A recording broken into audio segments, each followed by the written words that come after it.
पिछले वीडियो के अंदर हम लोगों ने फर्स्ट काउंटर के बारे में डिस्कस किया। वो अपना काउंटर था रिंग काउंटर। अब रिंग काउंटर के अंदर हमने देखा कि जितने फ्लिप फ्लॉप लगते हैं उतनी ही उसकी नंबर ऑफ स्टेट्स बनती हैं, और जस्ट लाइक अ डिकोडर एक समय पे उसका एक ही आउटपुट 1 हो सकता है। इसीलिए वहां मैंने ये भी बोला था कि डिकोडर लगाने की जरूरत नहीं पड़ती, only one output is 1 at a time.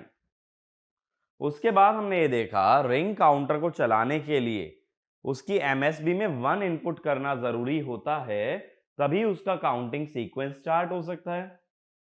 और इसी प्रॉब्लम को रेक्टिफाई करने के लिए हमने क्या किया था, हमने एक नॉर गेट को कनेक्ट किया था सारी बिट्स से एक्सेप्ट एमएसबी, और उसके आउटपुट को कहां दे दिया था, एमएसबी के इनपुट में। और उसे हमने बोल दिया था सेल्फ स्टार्टिंग रिंग काउंटर, वो अपने आप स्टार्ट हो जाता है। तो n फ्लिप फ्लॉप अगर यूज होते हैं तो वहां n स्टेट्स बनती हैं। टोटल पॉसिबल कितनी होती हैं, 2 टू द पावर n। तो यानी कितनी अनयूज रह जाती हैं, 2 to the power n minus n। फिर उसके अंदर हमने पावर की भी बात की थी कि अगर किसी भी आउटपुट से एक रेजिस्टेंस जोड़ दिया जाए तो कितनी पावर डिसिपेट होगी। ये कंसेप्ट भी हमने डिस्कस किया था रिंग काउंटर के अंदर, ठीक है। और उस लेक्चर के एंड में मैंने आपको एक प्रॉब्लम दिया था। मैंने ये बोला था मेरे पास ये एक सर्किट अवेलेबल है, एक सीक्वेंशियल सर्किट, और इसका इनिशियल वैल्यू गिवन है 0 0। मुझे इसका सीक्वेंस पता लगाना है कि क्या इसका काउंटिंग सीक्वेंस होगा। अब देखो, दो डी फ्लिप फ्लॉप है, दोनों में सेम क्लॉक है और दोनों कास्केडेड है। ये तीन कंडीशन होती हैं ब्लॉक डायग्राम बनाने के लिए, या इसको एक शिफ्ट रजिस्टर की तरह शो करने के लिए। क्या क्या, कास्केडिंग, डी फ्लिप फ्लॉप और सेम क्लॉक। तो मैं क्या करता हूं, देखो यहां पे इसका एक ब्लॉक डायग्राम की फॉर्म में दिखा देता हूं।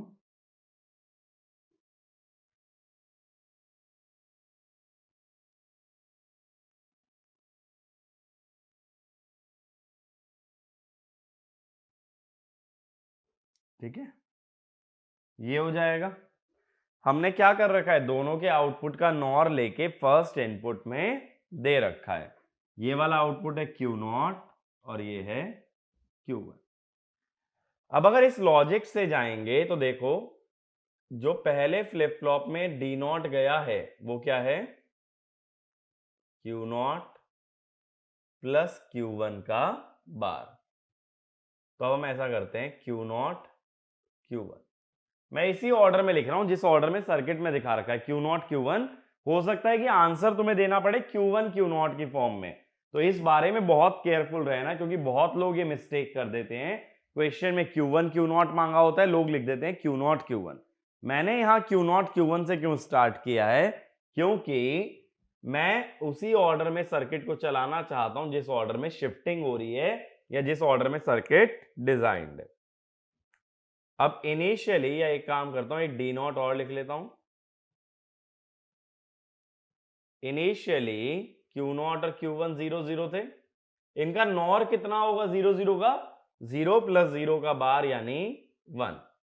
अब क्लॉक एज आते ही शिफ्टिंग स्टार्ट होगी, D0 गया Q0 पे, Q0 गया Q1 पे।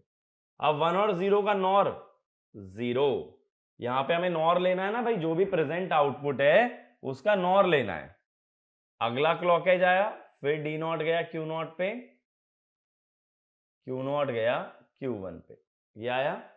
अब 0 और 1 का नॉर 0, अगला क्लॉक एज D0 गया Q0 पे, Q0 गया Q1 पे, 0 0। सेम स्टेट आ गई लौट करके। तो कितनी स्टेट बनी, अगर Q1 Q0 के टर्म्स में बात करो, Q1 Q0 के टर्म्स में बात करोगे तो उल्टा लिखना पड़ेगा, 0 0, अगला 0 1, अगला 1 0। तो ये इसका काउंटिंग सीक्वेंस बनेगा। तो ये कहां तक काउंट कर रहा है, 0 1 2। तो कहां तक काउंटिंग हुई, 2 तक।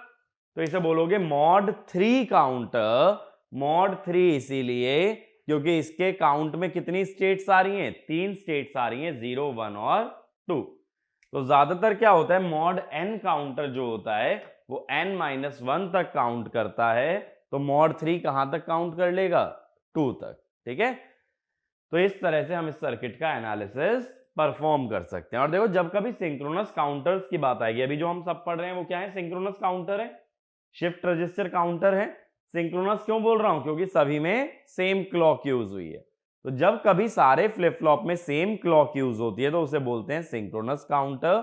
और सिंक्रोनस काउंटर का एनालिसिस हमेशा ऐसे ही तुम्हें परफॉर्म करना है, यानी उसका स्टेट का सीक्वेंस बना के कि 1 बाय 1 कौन कौन सी स्टेट आ रही है वो डिराइव करते जाओ और तुम्हें तुम्हारा रिजल्ट मिल जाएगा। ठीक है, तो वाला क्वेश्चन का सॉल्यूशन क्लियर है।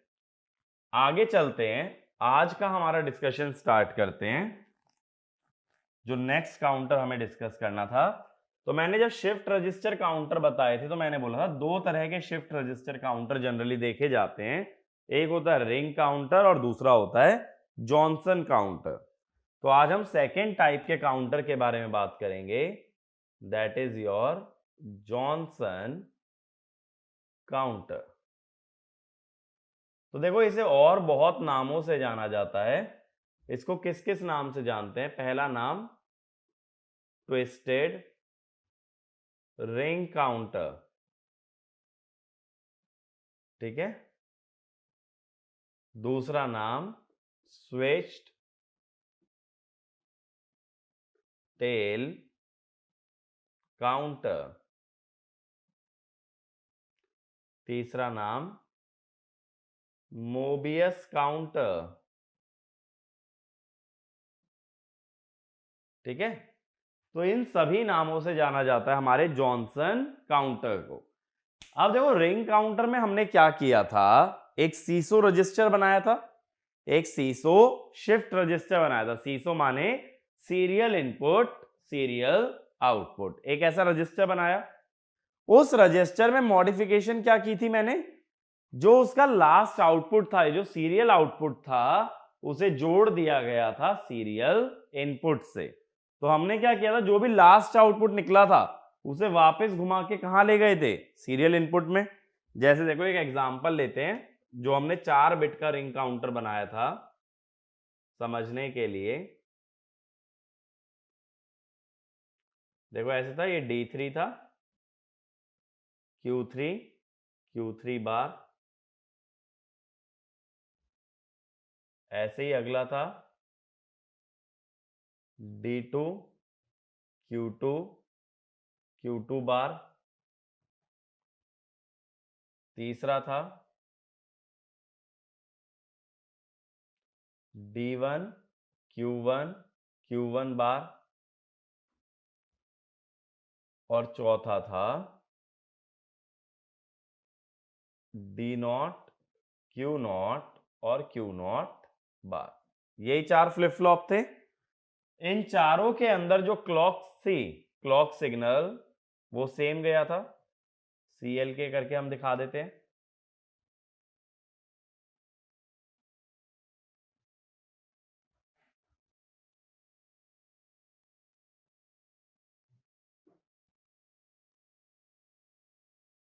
ये सेम क्लॉक सिग्नल जा रहा था चारों में, और फिर चारों को कास्केड कर रखा था हमने इस टाइप से। अब देखो क्या किया था हमने कि ये तो हो गया एक सीसो रजिस्टर, इसमें जो पहला इनपुट है वो कहलाता है सीरियल इनपुट, और जो लास्ट आउटपुट है वो कहलाता है सीरियल आउटपुट। अब रिंग काउंटर के अंदर क्या किया था, हम Q0 को घुमा के ले आए थे और उसे D3 से जोड़ दिया था, तो एक कंप्लीट सर्कल बन गया था। ठीक है, तो एक कंप्लीट सर्कल बन गया था और उसे हमने क्या बोल दिया था? Ring counter. लेकिन जॉनसन काउंटर में सिर्फ एक मॉडिफिकेशन मैं करता हूं कि Q0 को ना लाके हम पीछे ले आते हैं Q0 के बार को। ये बात समझ आ रही है? सारा कंस्ट्रक्शन एग्जैक्टली सेम है, बस जहां Q0 को हम पीछे ला रहे थे उसकी जगह पीछे क्या आ रहा है? Q0 का बार। इसीलिए हमने ये बोला, देखो twisted ring counter. Twist ring को कैसे कर दिया? रिंग को मोड़ दिया। मोड़ने का मतलब क्या है कि Q0 की जगह क्या आउटपुट फीड कर दिया? क्यू नॉट का बार। स्विच टेल काउंटर का मतलब भी है कि टेल से जो सिग्नल आ रहा था उसे स्विच कर दिया, क्यू नॉट से क्या कर दिया, क्यू नॉट का बार। तो Johnson counter is nothing but if the complement of last bit is fed to the input then it becomes a Johnson counter। Ring counter की तरह ही ये कंस्ट्रक्शन, बस जो फीडबैक में सिग्नल गया है वो डिफरेंट है। इसी को बनाने का दूसरा तरीका ये भी दिखा सकते थे, देखो कि रिंग काउंटर की तरह ही बनाओ, बट यहां पे क्या दिखा दो, एक इन्वर्टर।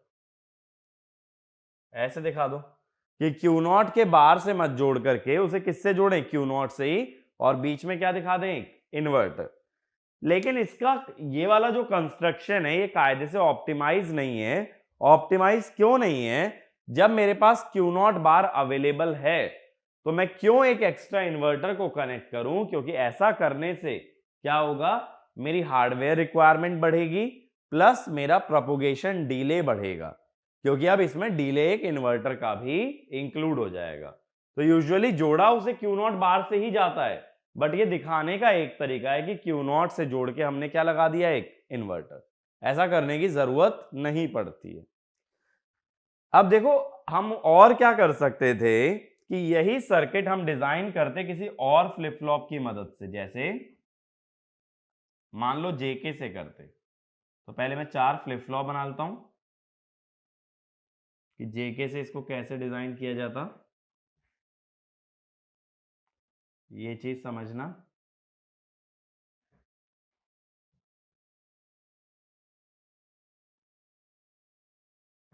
ठीक है, ये 4 फ्लिप फ्लॉप हो गए। यहां मैं बोल रहा हूं J3 K3, J2 K2, J1 K1 and then J0 K0। इधर Q3 बार, Q2 Q2 बार, Q1 बार, Q0 और Q0 बार।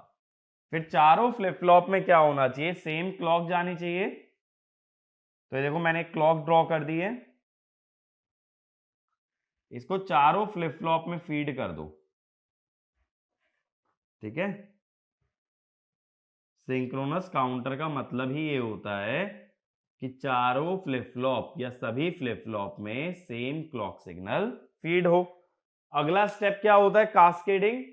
तो देखो कास्केडिंग कैसे करोगे, क्यू गया जे में, क्यू बार गया के में, क्यू गया जे में, क्यू बार गया के में, क्यू गया जे में, क्यू बार गया के में।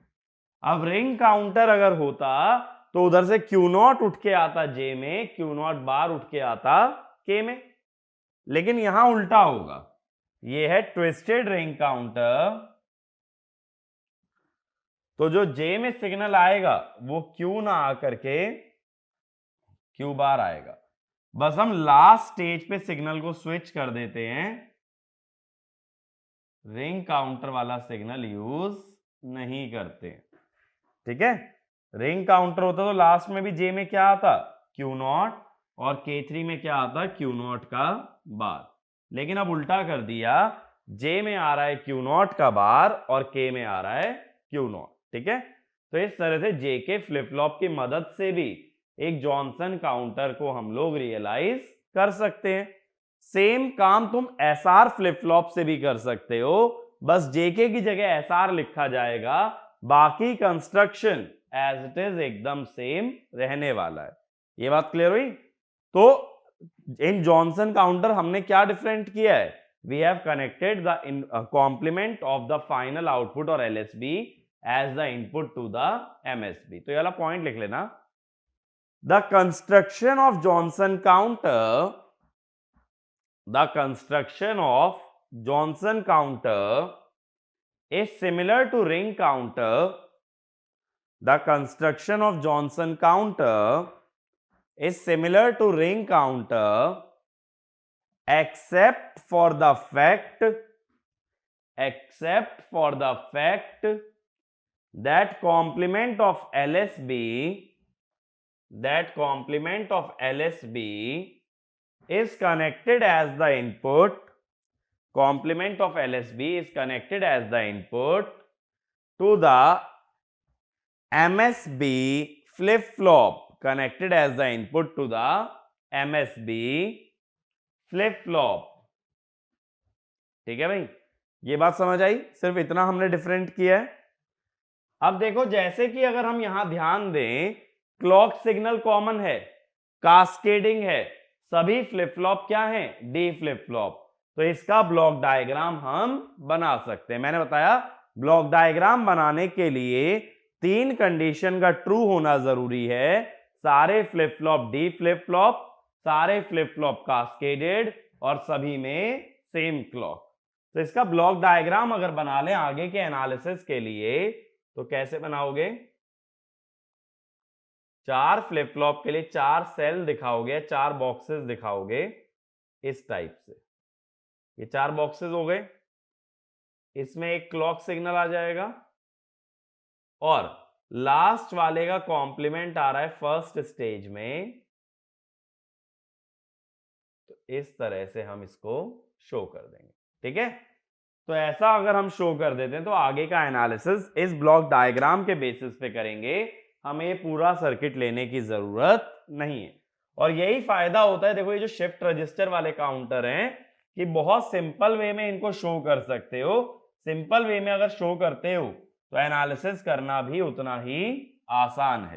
पूरा सर्किट अगर ओपन करके रखते हो तो हमें दिक्कत आएगी इसको एनालाइज करने में। ठीक है ना? अब आगे बढ़ते हैं, इसका एनालिसिस समझते हैं। हम ये समझते हैं कि इसके अंदर स्टेट किस टाइप से फॉर्म होती है ना? तो देखो, हम इसमें ये लिख देते हैं कि D3 जो है वो Q0 का बार है। ये चीज हमें अंडरस्टूड है। मैं क्लॉक की बात करूंगा, D3 की बात करूंगा, Q3, Q2, Q1, Q0। अब देखो, इनिशियली मान लो जब क्लॉक सिग्नल नहीं आया था, चारों फ्लिप फ्लॉप रीसेट थे, तो 0 0 0 0। अब D3 में क्या जाना चाहिए था? Q0 का बार। Q0 का बार क्या होता? 1। ये 1 आ गया। क्लॉक एज आते ही शिफ्टिंग स्टार्ट हो जाएगी, 0 0 0। ये बन गया। Q0 का बार अभी भी क्या है? 1, तो 1 आ गया। अगले क्लॉक एज पे फिर से शिफ्टिंग। अब देखो, Q0 है 0, तो Q0 का बार क्या आएगा? 1। अगले क्लॉक एज पे फिर से शिफ्टिंग।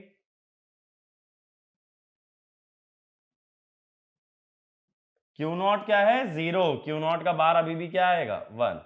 अगले क्लॉक एज पे फिर से शिफ्टिंग। हम ये काम तब तक करेंगे जब तक हमें सेम स्टेट वापस ना मिल जाए। अब Q0 हो गया 1, तो Q0 का बार 0, तो यहां 0 लिखा। अगले क्लॉक एज पे फिर से शिफ्टिंग करो, ये शिफ्टिंग हुई। Q0 है 1, तो Q0 का बार अभी भी क्या है? 0। अगले क्लॉक एज पे फिर से शिफ्टिंग करो।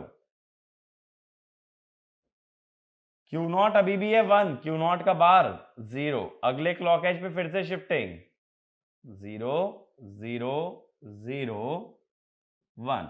Q0 का बार अभी भी क्या आएगा? 0। अगले क्लॉक एज पे फिर शिफ्टिंग, 0 0 0 0। सेम स्टेट आ गई। तो सेम स्टेट आने में कितना टाइम लग गया? हमें 8 क्लॉक साइकिल लग गई। यानी इसका पीरियड क्या होगा? 8 इंटू टी क्लॉक। ठीक है, तो the same state will be repeated after 8 clock cycle. कितने फ्लिप फ्लॉप है? यहां 4 हैं, तो हम ये बोल सकते हैं 8 क्लॉक साइकिल का मतलब 2n। ठीक है, where n is the number of flip flop. तो ये वाला पॉइंट लिखना, the same state is repeated in a Johnson counter.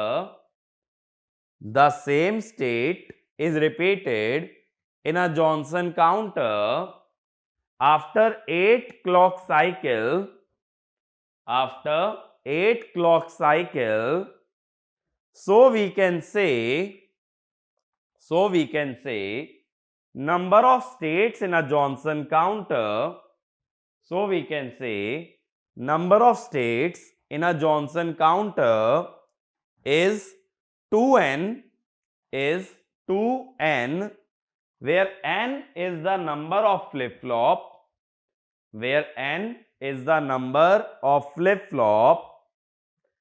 inside the counter. अब देखो रिंग काउंटर की एक खासियत थी, क्या खासियत थी कि वहां एक समय पे एक ही आउटपुट 1 होता था। अब ये देखो, ये जो आउटपुट है इसके Q3, Q2, Q1, Q0, यहां एक ही 1 है, फिर 2 1 हो गए, फिर 3 हो गए, फिर 4 हो गए। इसका मतलब यहां एक से ज्यादा आउटपुट 1 हो सकते हैं, जबकि डिकोडर का आउटपुट कैसा आता है, एक समय पे एक ही आउटपुट 1 आता है। तो हमने रिंग काउंटर में यही बोला था कि स्टेट को डिकोड करने की जरूरत नहीं है, क्योंकि एक समय पे एक ही आउटपुट 1 है। यहां एक से ज्यादा आउटपुट 1 हो सकते हैं, so we will need to decode the state. ठीक है, तो ये वाला एक पॉइंट लिखो। In a ring counter only one output can be high at a time. Only one output can be high at a time. So there was no decoding logic required.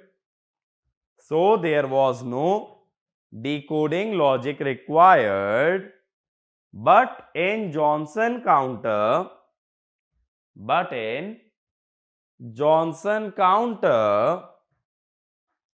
multiple outputs can be high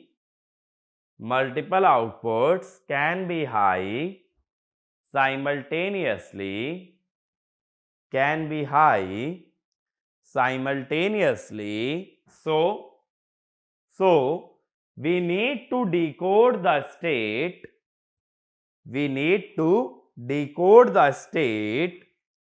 In order to determine the state of the counter. कहने का मतलब चारों output को ना देखना पड़े तब भी हम क्या बता पाए, स्टेट। रिंग काउंटर का तो सीधा था, जो आउटपुट 1 है उसके हिसाब से क्या मिल गई, स्टेट। लेकिन यहां हमें चारों को ऑब्जर्व करना पड़ेगा, तभी स्टेट बता सकते हो। तो यहां क्या होता है, डिकोडिंग लॉजिक बनाया जाता है हर स्टेट के लिए।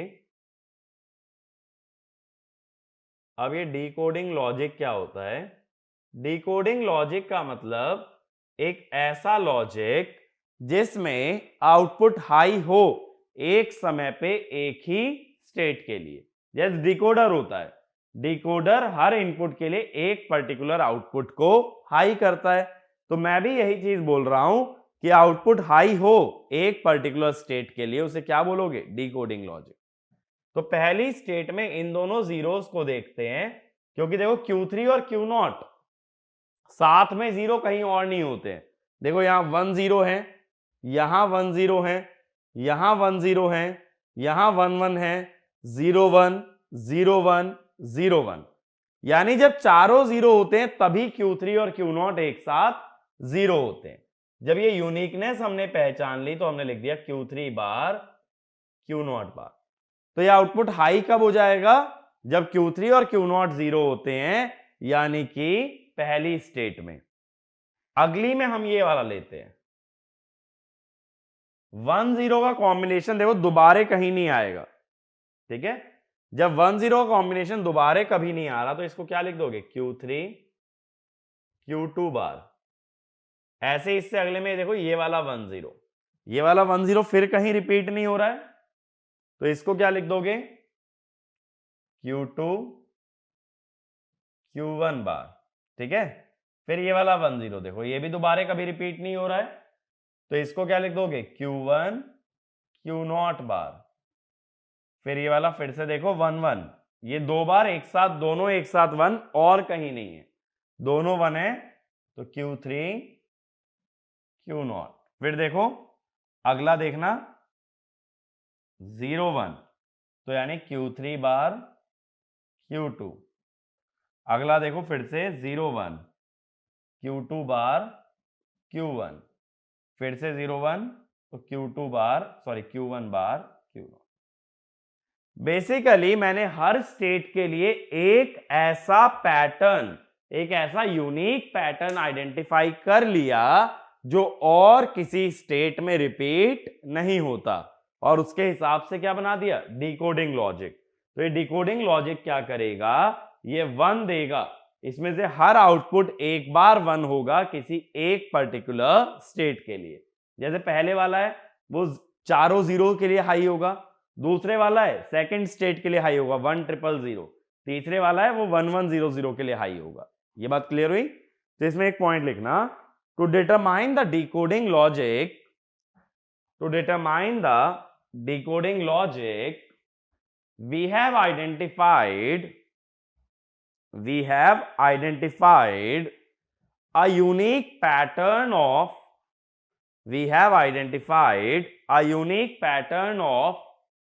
ones and zeros that occurs only in one of the states,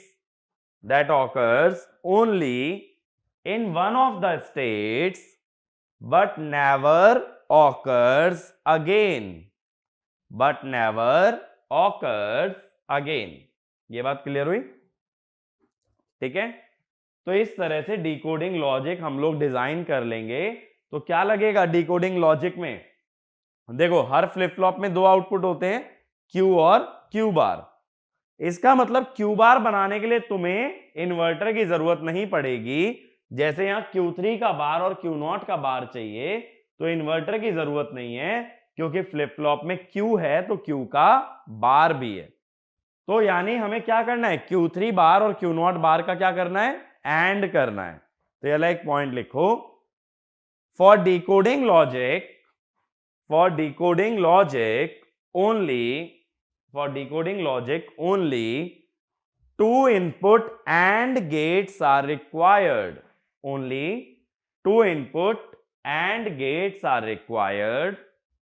and the number of AND gates is equal to the number of flip-flop, is equal to twice the number of flip-flop। यहां 4 flip flop है तो कितने and gate लगेंगे, 8। अब देखो एक बार मैं इसकी स्टेट डायग्राम बनाता हूं। अब ये स्टेट डायग्राम क्या होता है, देखो ये जो टेबल बोर्ड पे बनी है इसे क्या बोलते हो, स्टेट टेबल बोलते हो, जिसके अंदर सारी स्टेट हम लोगों ने दिखाई है। तो स्टेट टेबल का ही अगर एक ग्राफिकल रिप्रेजेंटेशन की बात करें उसे बोलते हैं state diagram.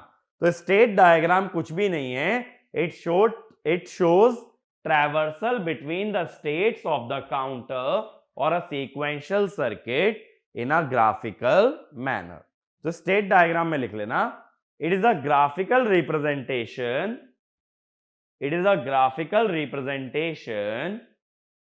of traversal of states in a sequential circuit,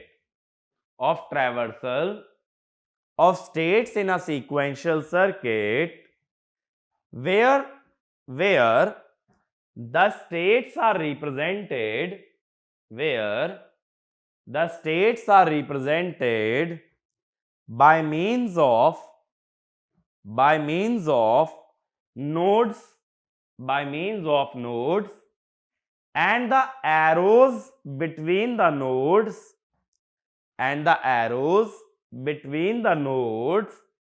represent traversal between the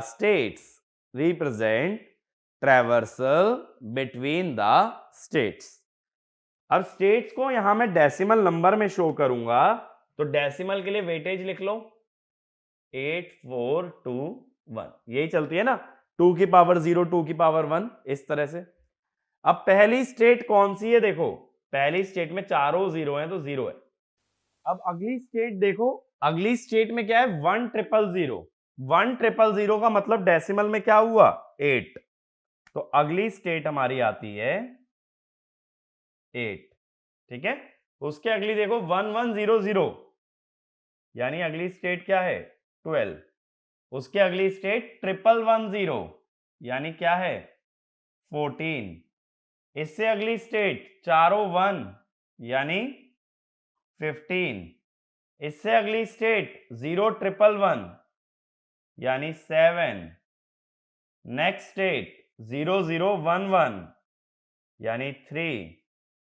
next state 0001, यानी 1, और फिर वापस से 0।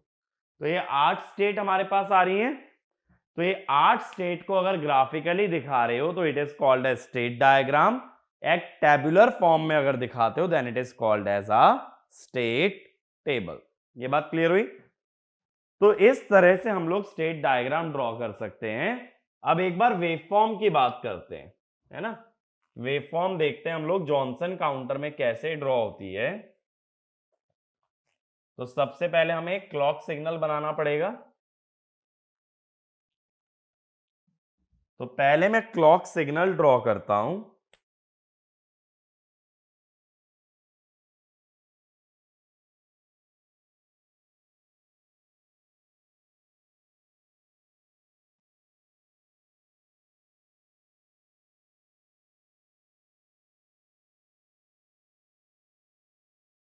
तो क्लॉक सिग्नल को मैं एक स्क्वायर वेव की तरह ड्रॉ करूंगा हमेशा।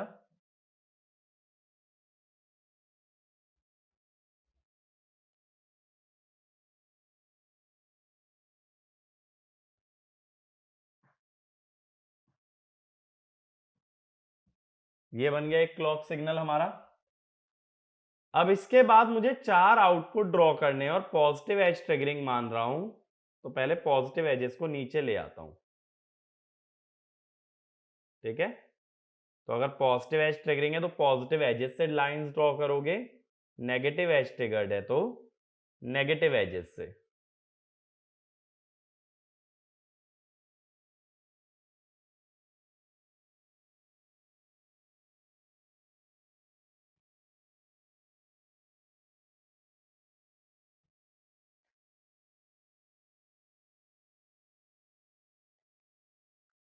तो ये मैंने लाइंस ड्रॉ कर ली हैं।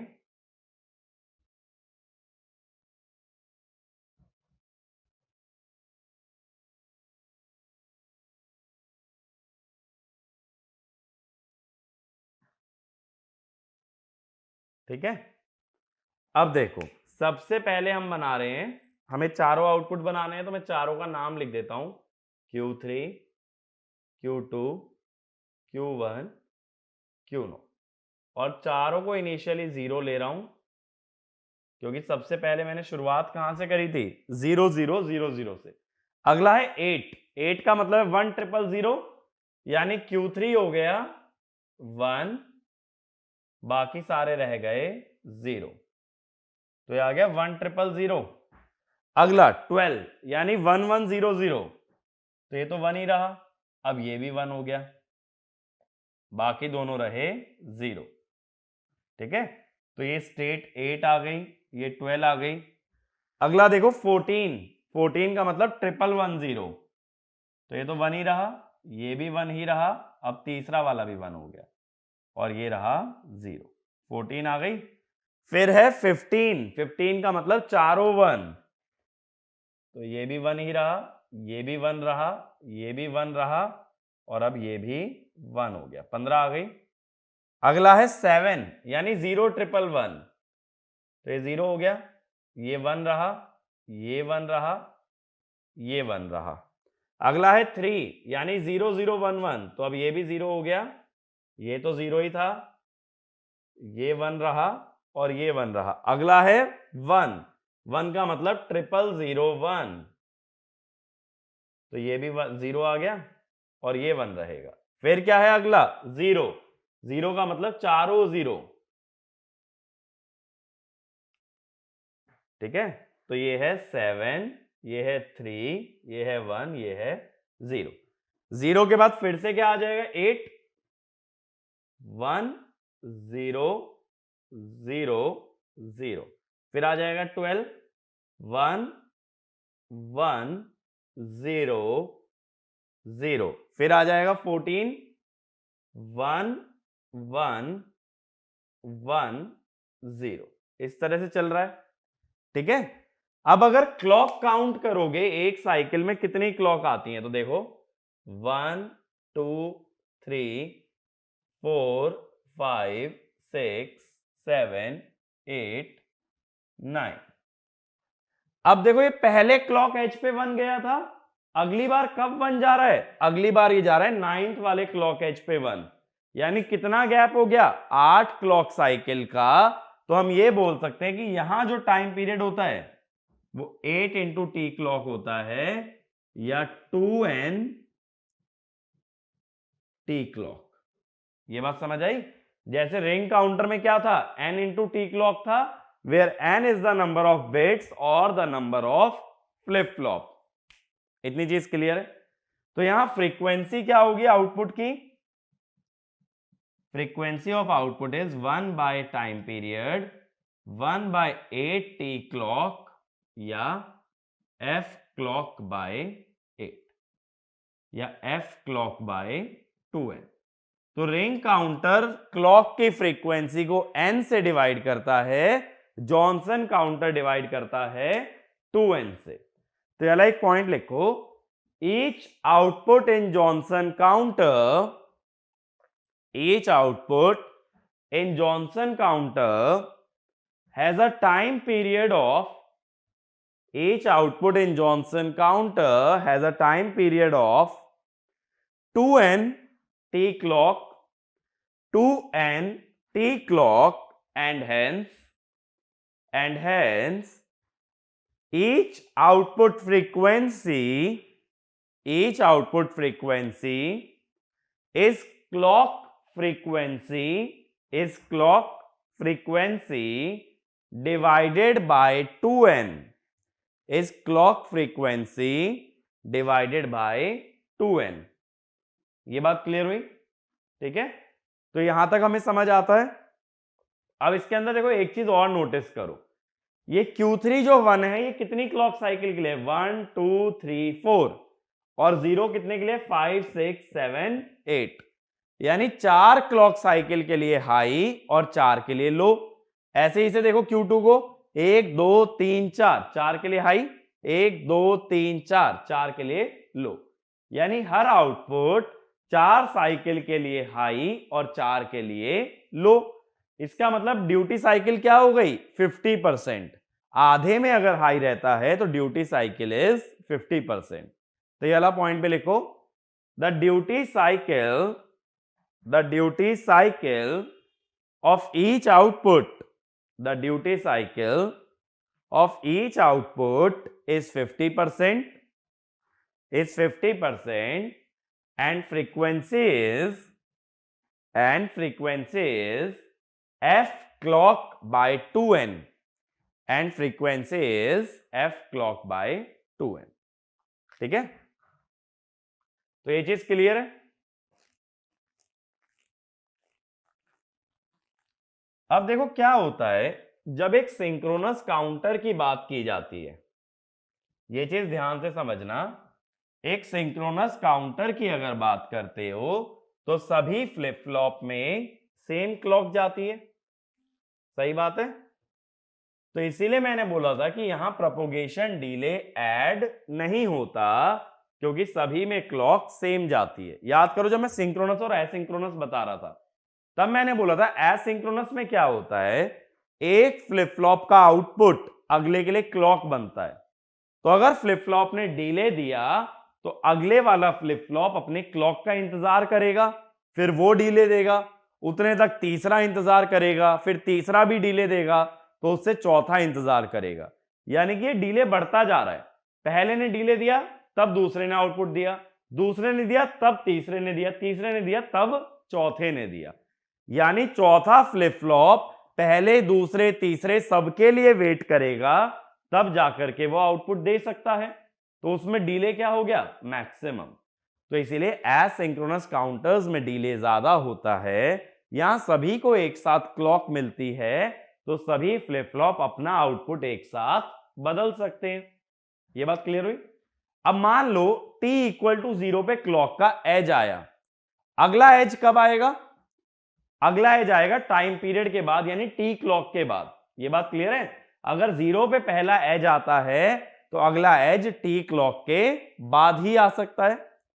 लेकिन हमें यह इंश्योर करना जरूरी है कि बिफोर अगला एज आए तुम्हारा आउटपुट मिल जाना चाहिए। देखो हर एज पे आउटपुट बदलेगा। देखो जैसे पहले 0 है, अगले एज पे क्या हो जाएगा 8, अगले एज पे 12, लेकिन अगला एज आने से पहले ये 8 मिल जाना जरूरी है।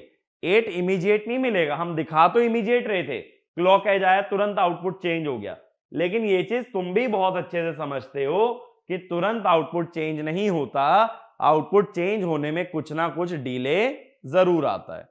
अगर डिले आ रहा है तो मैं ये कहूंगा आउटपुट चेंज हो जाना चाहिए इससे पहले कि अगली क्लॉक आ जाए, क्योंकि अगली क्लॉक आएगी तो आउटपुट को फिर से बदल देगी। तो अगर आउटपुट मिला ही नहीं था और वो फिर से बदल गया तो तुम आउटपुट को ऑब्जर्व ही नहीं कर पाओगे। अगर आउटपुट को ऑब्जर्व करना चाहते हो तो इससे पहले आउटपुट दोबारा बदले, वो आउटपुट मिलना जरूरी है। यानी इससे पहले 12 हो, पहले 8 पे रुकना जरूरी है। तो इसमें वाला पॉइंट लिखना, in synchronous counters all the flip flop are provided with the same clock. All the flip flop are provided with the same clock, and hence they can change their outputs. They can change their outputs simultaneously. They can change their outputs simultaneously, but we must make sure that output is stable. We must make sure that output is stable before the next clock edge arrives. That the output is stable before the next clock edge arrives. अब देखो कहने का मतलब ये हुआ, यहां से समझना,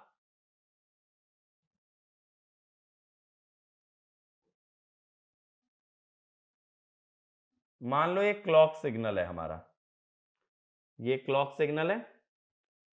अब काउंटर्स में क्या होता है, कोई इनपुट तो होता नहीं है, जैसा अभी हमने देखा कोई इनपुट नहीं होता, आउटपुट को ही, एक स्टेज के आउटपुट को ही अगली स्टेज के लिए इनपुट बनाते हैं। ये बात समझ रहे हो? जैसे यहां पे देखो, अगर ये Q3 है तो ये Q2 के लिए क्या काम कर रहा है, इनपुट का। तो मैं ये बोल रहा हूं इससे पहले अगला क्लॉक एज आए, Q3 मिल जाना जरूरी है, तभी अगला फ्लिप फ्लॉप काम कर पाएगा। तो अगले एज से पहले आउटपुट आना जरूरी है। तो देखो मान लो इस वाले एज पे ये फर्स्ट एज है हमारा, एट t इक्वल टू 0। अब इसके करस्पॉन्डिंग आउटपुट कब मिलेगा, output arrives eight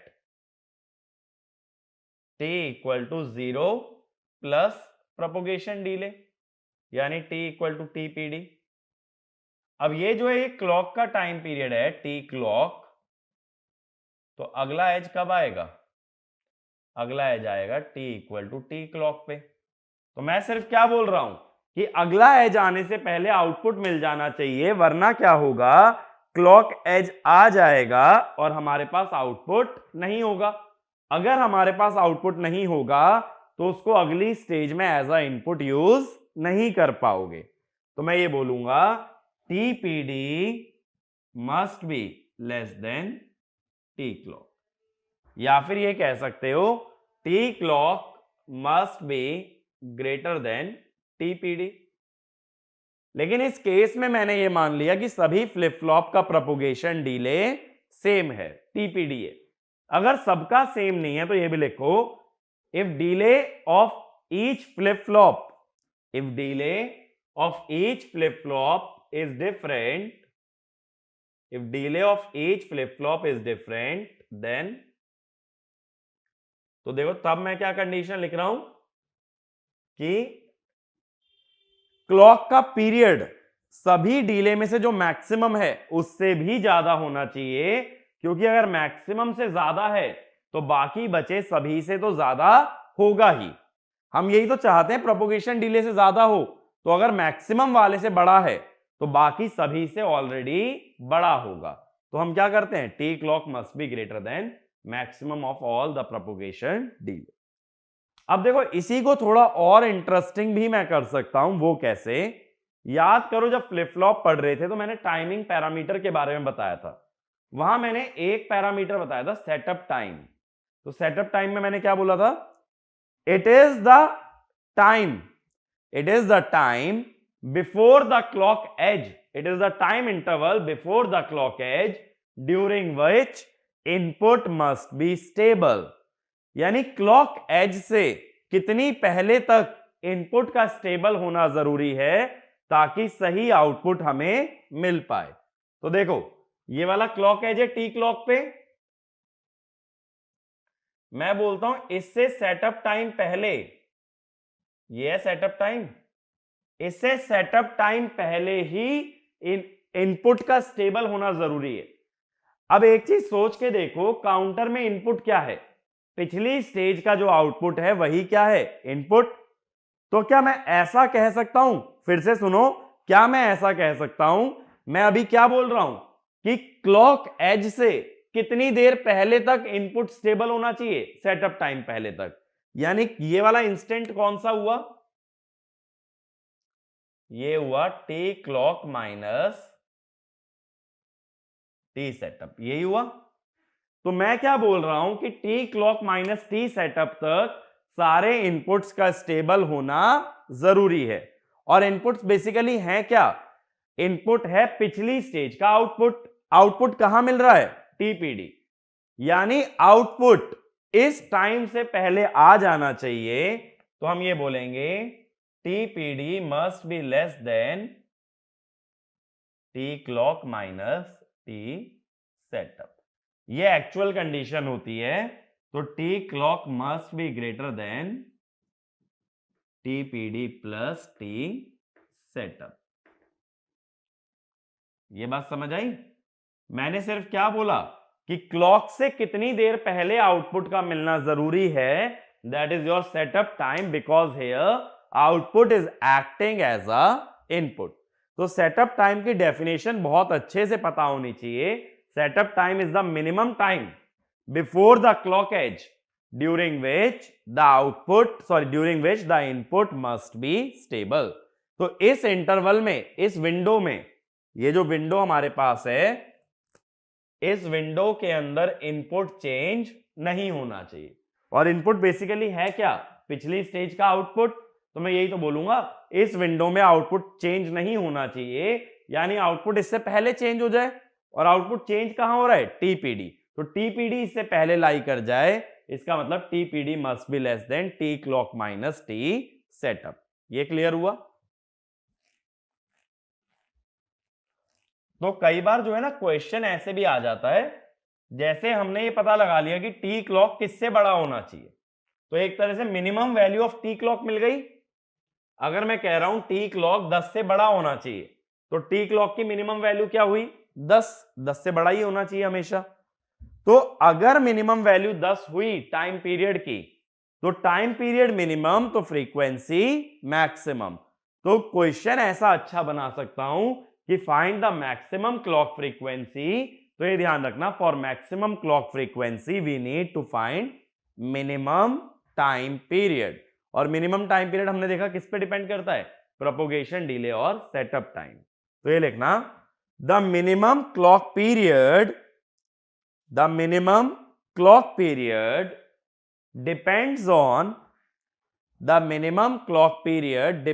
on propagation delay and setup time of the flip flop, propagation delay and setup time of the flip flop, and by the use of minimum period, we can derive the maximum clock frequency. We can derive the maximum clock frequency. ये बात clear हुई? अब देखो, हमने ये बोला Johnson counter के अंदर कितनी स्टेट्स यूज होती हैं? यूज्ड स्टेट्स कितनी हैं? 2n, यही है। तो अनयूज्ड कितनी बचेंगी? टोटल होती है 2n में से हटा लो यूज्ड वाली 2n। तो इतनी स्टेट एक तरह से हम वेस्ट करते हैं 2n - 2n, इन स्टेट्स का यूज नहीं करते। अब देखो, जैसे 4 फ्लिप फ्लॉप हैं, 4 फ्लिप फ्लॉप में कितनी स्टेट बन सकती है? 2 यानी 16। बनाई कितनी है स्टेट डायग्राम में? 8, यानी बाकी 8 को हमने क्या रखा है? अनयूज्ड। अब देखो, यहां समझो अनयूज्ड स्टेट का क्या होगा, ये चीज समझ के देखते हैं अनयूज्ड स्टेट्स का क्या होता है। अब देखो, अगर ये जॉनसन काउंटर चालू हुआ तो ये साइकिल में घूमता रहेगा आराम से, ठीक है? इस साइकिल में वर्क करेगा। इस साइकिल में वर्क अगर करता है तो हमें कोई दिक्कत नहीं है। हमें क्या सोचना है, अगर ये इस साइकिल को छोड़ के किसी अनयूज्ड स्टेट में चला गया तब क्या होगा? जिसको याद करो, जब मैंने डेफिनेशन लिखवाई थी काउंटर के इंट्रोडक्शन में, तो मैंने एक फिनोमेना बताया था, लॉकआउट। तो लॉकआउट में मैंने क्या बोला था, अगर कभी काउंटर अनयूज्ड स्टेट में फंस गया और वापस नहीं आ पाया तो उसे क्या बोलते हैं? लॉकआउट। तो सिंक्रोनस काउंटर्स के अंदर लॉकआउट को हमेशा चेक करना जरूरी होता है, क्योंकि लॉकआउट इज ऑलवेज अनडिजायरेबल। मैं ये हमेशा चाहता हूं कि अगर मेरा काउंटर अगर अनयूज्ड स्टेट में भी चला गया है तो कुछ देर बाद वापस अपनी नॉर्मल स्टेट में आ जाए। अगर नहीं आ पाया तो क्या करना पड़ता है? काउंटर को ऑफ करके दोबारे ऑन करना पड़ता है। बट अब बात यह आती है, अनयूज्ड में जाएगा क्यों? भाई अगर इस साइकिल में तो इसी में घूमेगा ना। बात है अनयूज्ड में जा सकता है अगर कभी नॉइज से अफेक्ट आ गया। देखो, जैसे यहां 2 वाली स्टेट नहीं आ रही है, 2 वाली नहीं आ रही ना।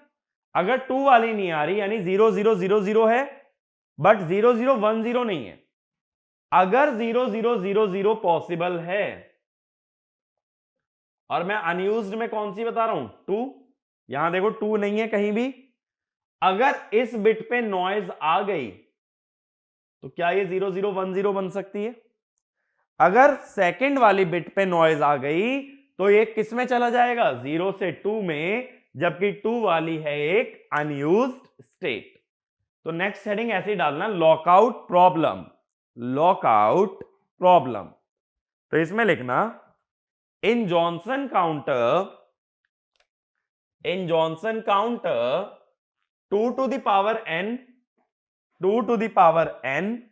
minus 2n 2 to the power n minus 2n states are unused and the counter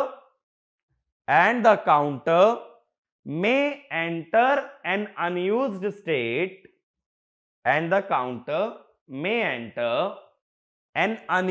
state due to noise। अब देखो, फिर से पहले की तरह समझ रहे हैं। ये है D3, Q3, Q2, Q1, Q0 और ये है अपनी क्लॉक। अब मान लो किसी कारण से ये 2 में चला गया, 2 वाली अनयूज थी ना, तो मैं 2 में भेज के देखता हूं 2 में कैसे जा सकता है? नॉइज की वजह से। अब D3 में क्या जा रहा है भाई? D3 में जाता है Q0 का बार। तो Q0 का बार क्या होगा? 1। अब क्लॉक जाए शिफ्टिंग होगी 1 0 0 1। तो ये था 2, 1001 क्या हो गया 9, 8421 का वेटेज ले रहे हैं। अब Q0 का बार आ गया 0, तो अगले क्लॉक एज पे फिर शिफ्टिंग 0 1 0 0, ये हो गया 4। फिर 0 का बार हो गया 1, अगली स्टेट 1 0 1 0, ये हो गया 10। फिर 0 का बार 1, तो अगला क्लॉक एज 1 1 0 1, ये क्या हो गया 8 + 4 + 1 13। 1 का बार 0, Q0 का बार लेना है ना, तो 1 का बार 0, अगला क्लॉक एज 0 1 1 0, अब 0 का बार 1, फिर 1 0 1 1, अब 1 0 ये 0 1 1 0 क्या था 6 था, 1 0 1 1 क्या हो गया 8 + 2 + 1 11। अब देखो 1 का बार 0, तो 0 1 0 1, 0 1 0 1 माने 5, अगला क्लॉक एज, अब देखो 1 का बार क्या आएगा 0 आएगा, तो 0 0 1 0, वापस से किस पे आ गए 2 पे। अब देखो इसका मतलब हुआ, अगर इसका स्टेट डायग्राम बनाएं तो कैसे कैसे ट्रैवर्सल हुआ, पहले 2 पे गया, फिर 9 पे, फिर 4 पे, फिर 10 पे, फिर 13 पे, फिर 6 पे, फिर 11 पे, फिर 5 पे, और वापस 2 पे।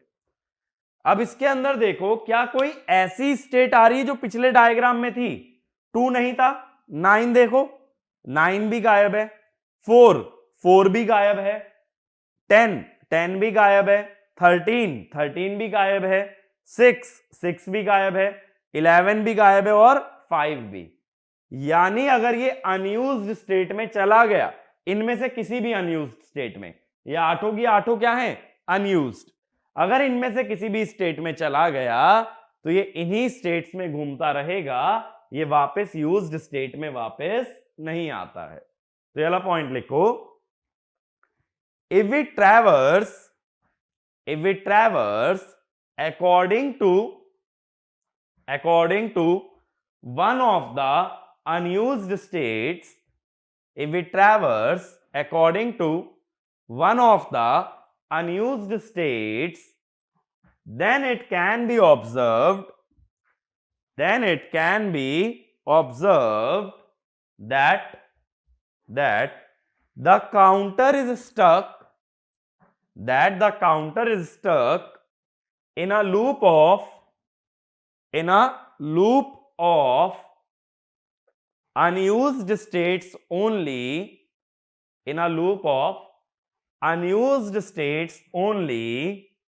and it is unable to return back to one of the used states,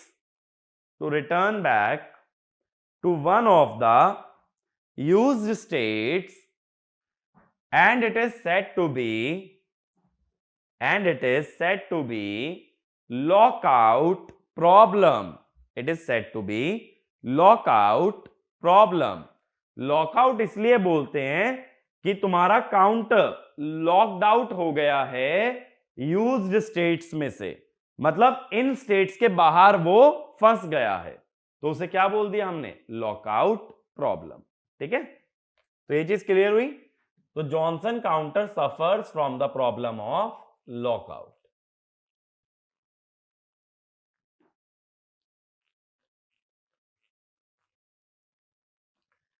तो देखो अगर हम ये समझें कि रिंग काउंटर और जॉनसन काउंटर में आइडेंटिफिकेशन क्या है, रिंग काउंटर में डायरेक्टली लास्ट आउटपुट को वापस इनपुट की तरह फीड करते हैं, जॉनसन में लास्ट फ्लिप फ्लॉप को हम लोग कॉम्प्लीमेंट करके फीड करते हैं। मेजर डिफरेंस ये है। कंस्ट्रक्शन वाइज रिंग काउंटर में कितनी स्टेट्स होती हैं? n states. जॉनसन में कितनी होती हैं? 2n। रिंग काउंटर में किसी डिकोडर की जरूरत नहीं है, only one output is high at a time. Johnson counter में डिकोडिंग लॉजिक लगता है, जिसके लिए 2 इनपुट एंड गेट्स का यूज किया जाता है ताकि स्टेट को आइडेंटिफाई कर पाए। ठीक है, वहां आउटपुट की फ्रीक्वेंसी होती है f क्लॉक बाय n, इधर होती है f क्लॉक बाय 2n। यहां स्टेट्स हैं 2n, वहां है n, तो वहां अनयूज्ड स्टेट थी 2 की पावर n माइनस n, और यहां है 2 की पावर n माइनस 2n। ठीक है, तो ये हमारा मेजर डिफरेंस होता है रिंग काउंटर और जॉनसन काउंटर में। अब एक क्वेश्चन लिखो एज अ होमवर्क प्रॉब्लम। तो क्वेश्चन लिखना, if a sequential circuit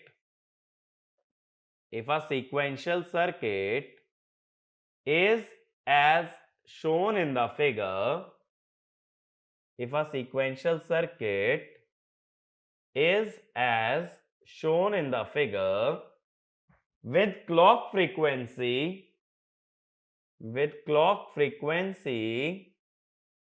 10 megahertz, with clock frequency 10 megahertz, then derive the frequency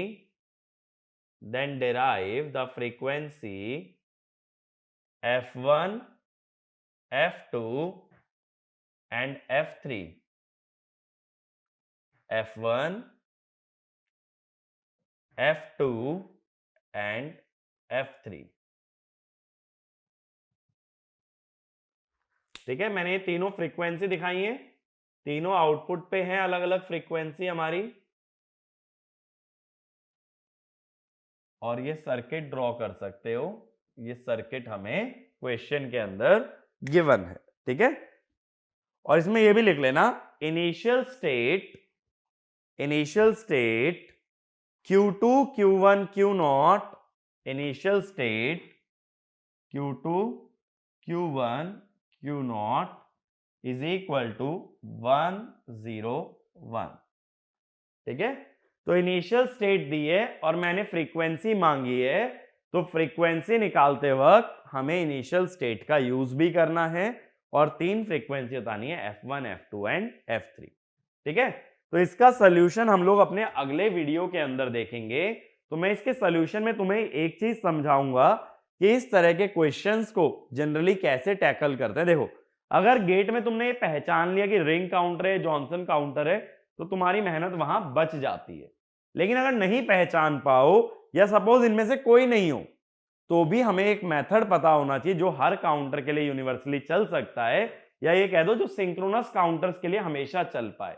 अगर मेरे पास एक ऐसी यूनिवर्सल टेक्निक है तो मैं आउटपुट हमेशा निकाल दूंगा वेदर और not it is ring counter और जॉनसन काउंटर। तो ये रिंग काउंटर और जॉनसन काउंटर दो एग्जांपल्स हैं सिंक्रोनस काउंटर्स के। तो अगले लेक्चर के अंदर हम लोग जनरल एनालिसिस की बात करेंगे सिंक्रोनस काउंटर का। ठीक है, तो ये जो शिफ्ट रजिस्टर काउंटर है वो यहीं तक है।